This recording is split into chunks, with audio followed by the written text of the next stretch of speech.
சரவணன் ஒரு கோவத்துல தான் இப்படி எல்லாம் பேசிட்டு இருக்காரு. அவர் உண்மையிலே இப்படி செய்யக்கூடிய ஆள் இல்ல அப்படின்னு நினைச்சுக்கிட்டு தங்கமேல் வந்துட்டு ரொம்பவே நம்பிக்கையோட அவங்க அம்மாவோட பேச்செல்லாம் கேட்டுக்கிட்டு கண்டிப்பா நம்ம அம்மா வந்துட்டு மறுபடியும் நம்மள சரண் மாமா கூட சேர்த்து வச்சிருவாங்க அப்படிங்கிற நம்பிக்கையில இவ்வளவு தூரம் பாண்டியன் வீட்டோட பிரச்சனை பண்ணதுக்கு அப்புறமா தங்கமேல் வந்து அவங்க அம்மா கூட கிளம்பி போயிடுறாங்க. ஆனா வீட்டுக்கு வந்ததுக்கு அப்புறமா தான் தங்கமேலுக்கு பெரிய அதிர்ச்சி காத்துக்கிட்டு இருக்கு. இங்க பாண்டியன் வீட்டுல இருக்க எல்லாருமே சரவணன் இப்படி ஒரு முடிவு எடுப்பாருன்னு சொல்லி யாருமே எதிர்பார்க்கவே இல்ல.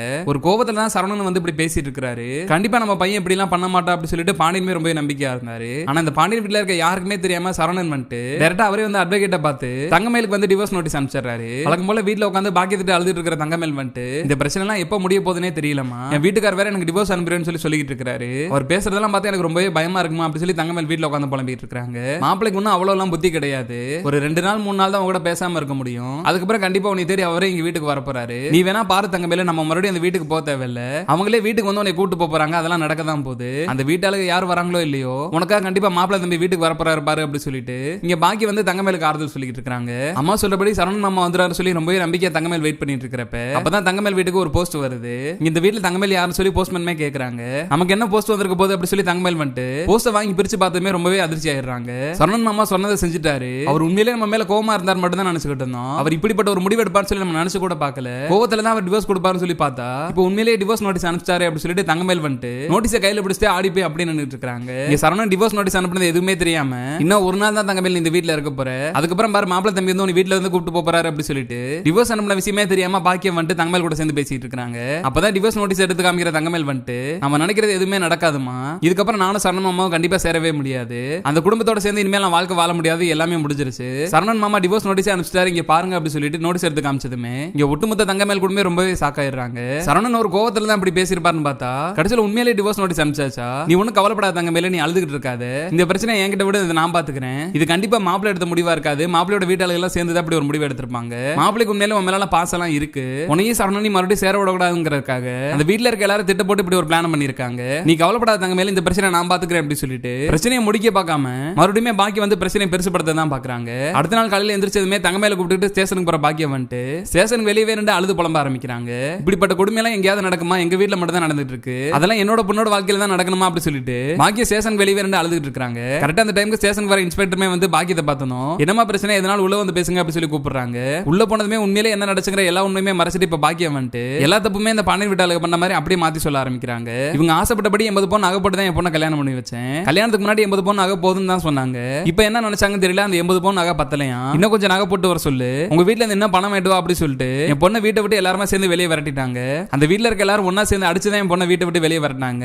எங்க பொண்ணோட வாழ்க்கைக்கு நீங்க தான் ஒரு பதில் சொல்லணும் அப்படி சொல்லிட்டு இன்ஸ்பெக்டர் போய் பாக்கியம் கெஞ்ச ஆரம்பிச்சிட்டாங்க. நீங்க யார் மேல புகார் கொடுக்க விரும்புறீங்களா உங்க பேரெல்லாம் சொல்லிட்டு போயிருங்க, நாங்க இப்பயே என்கொயரி ஸ்டார்ட் பண்ணிடுறோம் அப்படி சொல்லி இன்ஸ்பெக்டருமே சொல்லிடுறாங்க. இந்த வாய்ப்பை தனக்கு சாதமா பயன்படுத்துற பாக்கியம் வந்துட்டு பாண்டியன் வீட்டுல இருக்க ஒரு ஆள் விடாம எல்லார் பேருமே வந்து கம்ப்ளைண்ட் கொடுத்துறாங்க.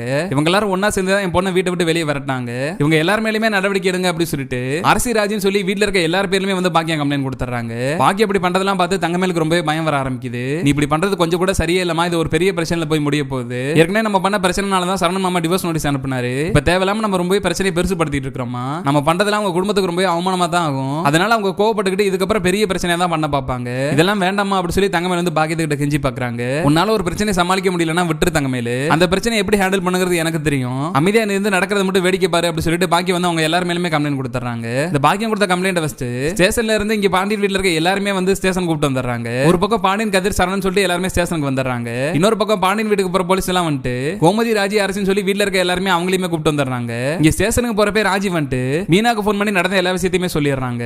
தங்கமேலுக்கு அப்படி எல்லாம் பண்ணுவாங்கன்னு சொல்லி நான் நினைச்சு கூட பார்க்கலக்கா. நம்ம குடும்பத்துல இருக்க எல்லாரும் சேர்ந்து அவங்கள வரதட்சணை குடும்பம் பண்ணி அடிச்சு வீட்டை விட்டு வெளியே விட்டுட்டோம்னு சொல்லி கம்ப்ளைண்ட் கொடுத்திருக்காங்க. எனக்கு என்ன பண்றதுனே தெரியலக்கா, அத்தை வேற அழுதுட்டு இருக்காங்க அப்படி சொல்லிட்டு இங்க நடந்த பிரச்சனை ஒண்ணு விடாம ராஜி எல்லாத்தையுமே அப்படியே போன் பண்ணி மீனா கிட்ட சொல்லிடுறாங்க. இங்க வீட்டுல இருக்க எல்லாமே தங்கமேல் குடும்பத்து மேல கோவமா இருக்கிறப்ப மீனா மட்டுமே பொறுமையா யோசிக்க ஆரம்பிக்கிறாங்க.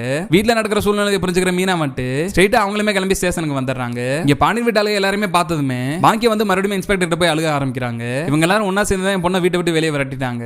என் பொண்ணுக்கு நான் 80 பவுன் நகை போட்டேன், அதெல்லாம் பார்த்தாம இன்னும் கொஞ்சம் பணம் வாங்கிட்டு வா நகை வாங்கிட்டு சொல்லி தான் என் பொண்ணை வீட்டை விட்டு வெளியே விரட்டிட்டாங்க. என் பொண்ணோட வாழ்க்கைக்கு நீங்க தான் ஒரு பதில் சொல்லணும் அப்படி சொல்லிட்டு பாக்கியம் நடந்த எல்லா உண்மையுமே மறைச்சு டிராமா பண்ண ஆரம்பிக்கிறாங்க. இவங்க சொல்றதுல கொஞ்சம் கூட உண்மையே இல்ல. நாங்க தங்க மேல வரதட்சணை குடும்பம் எல்லாம் பண்ண கிடையாது, பணம் கேட்ட வேற எதுக்காக வீட்டை விட்டு வெளியே வரட்டல. அந்த பொண்ணு இத்தனை நாளா எங்க வீட்டுல இருக்க எல்லாருமே நம்ப வச்சு ஏமாத்திருச்சு. அந்த பொண்ணு டிகிரி முடிச்சிருக்குன்னு சொல்லி தான் என் பையனுக்கு கல்யாணம் பண்ணி வச்சாங்க. ஆனா அந்த பொண்ணு டிகிரி எல்லாம் முடிக்கல, 12th வரைக்கும் தான் படிச்சிருக்கு. அது போக அந்த பொண்ணுக்கு என் பையனை விட 2 வயசு கூட, அந்த உண்மையை மறைச்சு தான் கல்யாணம் பண்ணி வச்சாங்க அப்படி சொல்லிட்டு கோமதி வந்து அவங்க தரப்பு நியாயத்தெல்லாம் சொல்லிட்டு இருக்காங்க. அவங்க சொல்லதெல்லாம் உண்மைதான், நான் அதெல்லாம் போய் சொன்னேன். ஆனா அவங்க வரதட்சணை குடும்பம் பண்ணது உண்மைதான். அந்த விஷயத்துல நான் போய் சொல்லல, என் பொண்ணு போட்டு வந்த நகையும் பணமும் பத்தாம தான் அவங்க வீட்டை விட்டு வெளியே வரட்டிட்டாங்க அப்படி சொல்லிட்டு மறுபடியும் உண்மையை மறைச்சு பாக்கியம் பேச ஆரம்பிக்கிறாங்க. இப்படி உங்களுக்குள்ள வாக்குவாதம் நடந்துருக்கிற அந்த டைம்ல கரெக்டா மீனாமே ஸ்டேஷனுக்கு வந்துடுறாங்க. இந்த பொண்ணு தான் அந்த பிரச்சனைக்கு முக்கிய காரணம். இந்த பொண்ணு இந்த வீட்டாளர்களோட சேர்ந்துக்கிட்டு என் பொண்ணை வீட்டை விட்டு வெளியே வரட்டிருச்சு, இந்த பொண்ணை அரெஸ்ட் பண்ணுங்க அப்படி சொல்லிட்டு பாக்கியம் வந்து மீனாவை கையை காமிக்கிறாங்க. அவ்வளவு நேரம் பொறுமையா இருந்த மீனா வந்துட்டு பாக்கியம் கொஞ்சம் கூட மனசாட்சியே இல்லாம பேசுறத பார்த்துமே அவங்களால சுத்தமா அதை எதையுமே பொறுத்துக்க முடியல. டைரக்டா இன்ஸ்பெக்டர் கிட்ட வந்து பேசுற மீனா வந்துட்டு இவங்க யாருக்குமே தெரியாத உண்மையை நான் சொல்ல போறேன். இவங்க அம்மா சொன்னாங்களா 80 பவுன் நகை போட்டிருக்கேன்னு, அந்த 80 பவுன்ல வெறும் 8 பவுன் மட்டும் தான் தங்க நகை, மற்றது எல்லாமே கவரிங் நகை தான். இந்த உண்மையில எங்களுக்கு ஏற்கனவே தெரியும். இந்த உண்மை வீட்ல இருக்க யாருக்குமே தெரியாது. இந்த உண்மையில தெரிஞ்சதுக்கு அப்புறம் நாங்க வீட்ல இருக்க யார்ட்டையுமே சொல்லாம அமைதியா தான் இருந்தோம். உங்களுக்கு நம்பிக்கை இல்லைன்னா இப்பயே அந்த நகை எங்க வீட்ல தான் இருக்கு, என்ன செக் பண்ணி பாருங்க அப்படி சொல்லி மீனா சொல்லிடுறாங்க.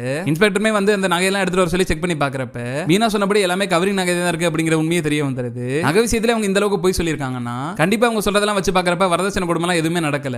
இவங்க பணம் கேட்டு அந்த பொண்ணை வீட்டை விட்டு வெளியே வரட்டல, இந்த பொண்ணு அந்த வீட்டாளர்கள் ஏமாத்தினக்காக தான் வீட்டை விட்டு வெளியே வரட்டி இருக்காங்க அப்படிங்கிறது இன்ஸ்பெக்டருக்குமே புரிய வந்துருது. இப்ப இந்த நகைக்கு என்ன பதில் சொல்ல போறீங்க? நீங்க என்னையவே ஏமாத்த பாத்திருக்கீங்க, சட்டப்படி பார்த்தா உங்க மேலதான் நான் நடவடிக்கை எடுக்கணும் அப்படி சொல்லி இன்ஸ்பெக்டர் சொன்னதுமே பாக்கியத்துக்கிட்டே தங்கமேல் குடும்பத்திலே எந்த ஒரு பதிலுமே இல்ல. எல்லாருமே ஆடி போய் நிக்கிறப்ப அப்பதான் வந்து கோமதி வந்துட்டு என் பையன் கூட ஒரு கோவத்துல அவங்களை வீட்டை விட்டு வெளியே வரட்டிட்டான், கொஞ்ச நாள் பிரிச்சிருந்தா சரணனோட கோவம் கூட குறைஞ்சிருக்கும், மறுபடியும் சரணன் ஒன்னு ஏத்துக்கிறது கூட வாய்ப்பு இருந்திருக்கும், ஆனா இப்ப ஒட்டுமொத்த குடும்பத்தையும் அவமானப்படுத்திட்டே இதுக்கப்புறம் சரணன் ஒன்னு ஏத்துக்குவானு கண்டிப்பா எனக்கு தெரியல, உன் வாழ்க்கையை நீயே கெடுத்துக்கிட்ட தங்கமேல அப்படி சொல்லிட்டு கோமதி வந்து தங்கமேல திட்டிட்டு அங்க இருந்து கிளம்பி போயிடுறாங்க. தன்னோட அம்மா அப்பா பேச்சை கேட்டுட்டு தவறான முடிவு எடுத்துட்டோமோ அப்படி சொல்லி இப்ப தங்கமேல் ஃபீல் பண்ண ஆரம்பிக்கிறாங்க. நடக்கிறதெல்லாம் வச்சு பாக்குறப்ப இப்ப ஒட்டுமொத்த தங்கமேல் குடும்பத்தையுமே மீனா தான் வந்து இந்த பிரச்சனை இருந்து காப்பாத்த போறாங்க. மீனாவே டைரக்டா ஸ்டேஷனுக்கு வந்து நகைப்பத்தின உண்மை எல்லாத்தையுமே சொல்லி இந்த தங்கமேல் குடும்பத்தோட ஆட்டத்துக்கு ஒரு முடிவு கட்டிட்டா நல்லா இருக்கும்னு நீங்களும் நினைச்சீங்கன்னா மறக்காம இந்த வீடியோக்கு ஒரு லைக் பண்ணி உங்க ஆதரவு தருவீங்க.